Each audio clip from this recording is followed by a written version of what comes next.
উফ, যা গরম পড়েছে!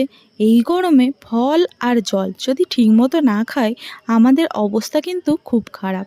আজ আমি বানাবো তরমুজের শরবত। প্রথমে তরমুজটাকে কেটে নিয়ে এইভাবে ভেতরের শাঁসটা গোল গোল করে বার করে নিয়েছিলাম, আর খোসাটাকে রেখে দিয়েছিলাম, মানে তরমুজটাকে।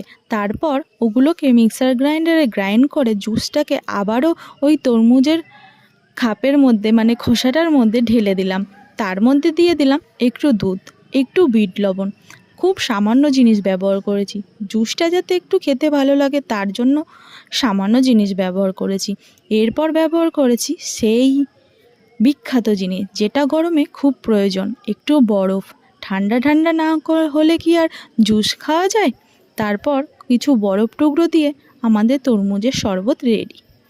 ওটা সবাই মিলে পরিবেশন করলাম। তোমরাও বাড়িতে বানিয়ে নাও। ওকে, বাই।